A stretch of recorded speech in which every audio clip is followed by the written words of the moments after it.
Yo, what is up guys? Ethan here back with another video, and in today's episode we're going to be doing the top 10 sleepers in this upcoming NFL draft. Technically it's actually 11, but I'm not going to count the first one I'm talking about because you guys already know how much I like this dude. So yeah, next video should easily be my mock draft with trades 3.0. I'm not exactly sure when that video will be up. Definitely before the draft. And if I do have time, top 10 players that could be busts will be a video if I have time. So without any further extension, let's get straight into the top 10 sleepers in this upcoming NFL draft. The first player I'll be talking about, you already know how much I like this guy, GANDY-GOLDEN, wide receiver from Liberty. 2019, he had 79 receptions, 1,396 yards, and 10 touchdowns. Pros, he has fantastic ball skills and great hands. Kinda like T. Higgins in my opinion, but a very faster. He's a good blocker for a wide receiver. Now, he's not great as an offensive tackle blocker, but you look at the wide receivers in this draft, and he's actually a very underrated blocker. And he has a great release when the ball snapped. The cons, he's not very agile, and how tall he is 6'4", and he's not as physical as you want for a receiver his size. I personally can see why you wouldn't select him if you want speed, but if you just need a dude to just chuck it up to and win those 50-50 balls, he's a guy you can select in probably the 3rd or 4th round. The next player I have is Devin Duvernay, wide receiver from Texas. In 2019, he had 106 receptions, 1,386 yards, and 9 TDs. He is more of a slot receiver. And for his speed, great speed with great hands. That is basically the definition of a common slot receiver now. Very physical for a wide receiver, and he has a great route tree. So, even though with his speed you would maybe see him as a deep threat, he's not a deep threat at all. He's mainly a slot guy, and he can potentially go in round 2, but if you pick him up in round 3, he could potentially be your starting slot receiver. And even though he's really quick, he's not the most athletic. And that could be a concern, but this guy is definitely going to be a steal in this draft. My third, actually technically second sleeper is wide receiver James Prochet, wide receiver from SMU. In 2019, he had 111 receptions, 1,225 yards, and 15 touchdowns. He has elite ball skills, and maybe besides CeeDee Lamb and a few of the other top guys, he may be the best ball skills player in this draft, and he's a fantastic athlete. He's not the best route runner, though. Just look at his tape from SMU. SMU was fantastic last year.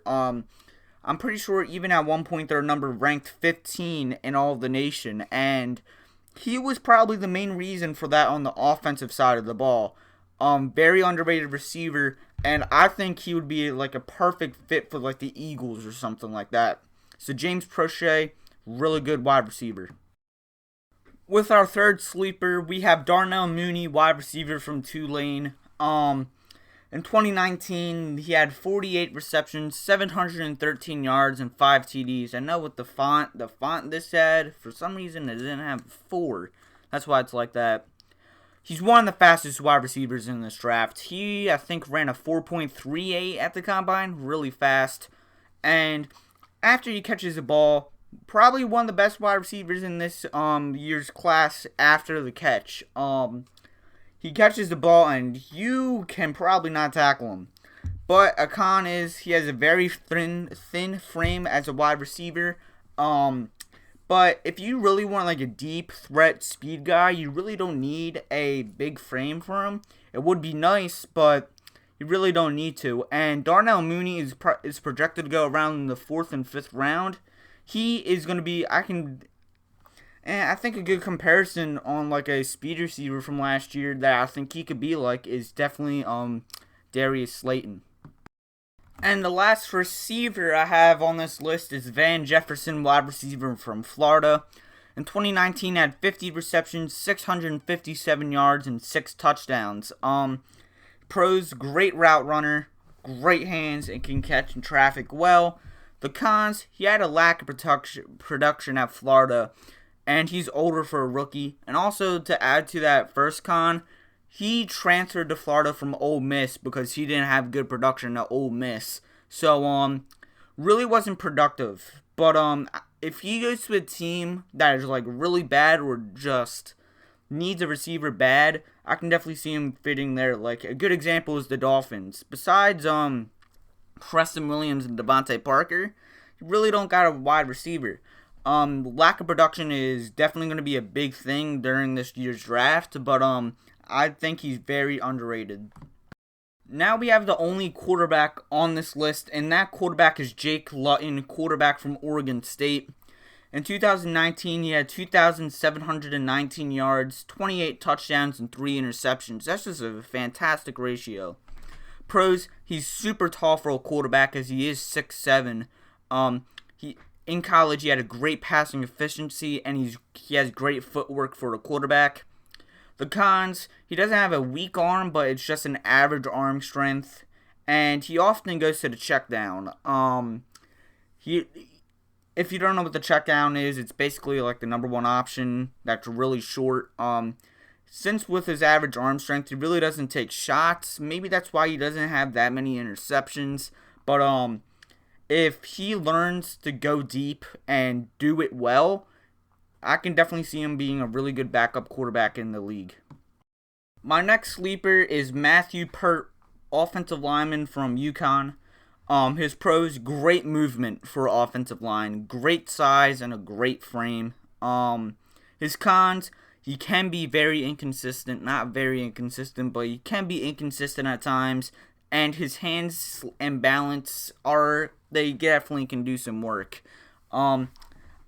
I'll be 100% honest with you.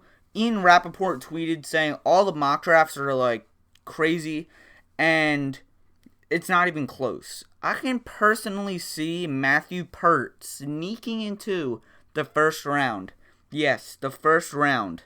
Another con that I just thought of, he went to UConn. UConn's football program is just horrific.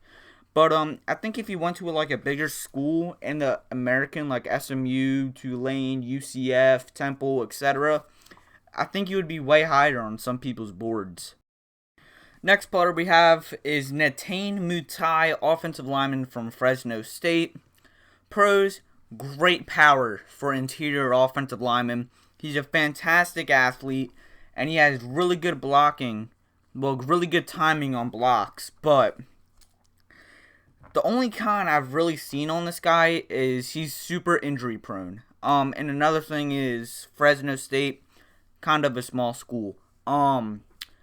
This guy, personally, if he did not have any injury concerns, I can see people talking about this guy early second round. That's how good this guy can be. But very injury prone. He's not gonna fit well in some schemes. If you put him in at the Eagles, your offensive line gets injured a little frequently. If he wants a starting job, you need to have depth at that position. But he is a really great offensive lineman, and if he wasn't injury prone, he would be probably the deepest sleeper in this year's draft. The second to last sleeper I have is Kindle Vildor, cornerback from Georgia Southern. In 2019, he had 23 tackles, 6 pass deflections, and 2 interceptions. Pros, fantastic at zone coverage. He's very aggressive and very physical, and he would be a great nickel cornerback in the league. And his cons, he's a below average tackler for a corner. He's not the best, probably not the worst, but he's not good at it at all. For Vildor, man, his 2019 year was not as good as his 2018 year. That's one thing. Second thing, this is probably the deepest sleeper I have, as the highest I see this guy is mid to late 5th rounder. Well, even though I do think he's more of a 4th round guy, he's probably going to get selected somewhere in the 6th round. And this guy is, like I said, the deepest sleeper I have. But man, if he can get a nickel spot on some team, I could potentially see him starting in his rookie season. And the very last sleeper I have in this draft is Willie Gay Jr., linebacker from Mississippi State. In 2019, he had 18 tackles, a forced fumble, and an interception. His pros: he is super physical for a linebacker. He's very quick for his size, and he's great in coverage. His cons: he can be reckless at some times, and he has a very low football IQ. My bad, but he missed a majority of last year because he had off-field issues. I talked about it in my last video, but the main reason of that is because he really wasn't a good student. He really didn't do good academically, which you don't need to be a good academic guy to be a great football player in the NFL. That's why maybe his low IQ is so bad, because he didn't have enough time on the field last year. But man, this guy could be a potential steal, and I think I can definitely see him going at pick 51 or 52 to the Rams or Eagles. But very good player. So yeah, that is my top 11. Yeah, I gave you an extra one. My top 11 sleepers in this year's NFL draft. In the comment section below, which one of my sleepers do you think would be the best? And if I ever got a sleeper, leave it in the comment section below. So guys, I hope you enjoyed my video. Like, share, subscribe, and like always, have a good day. Peace out.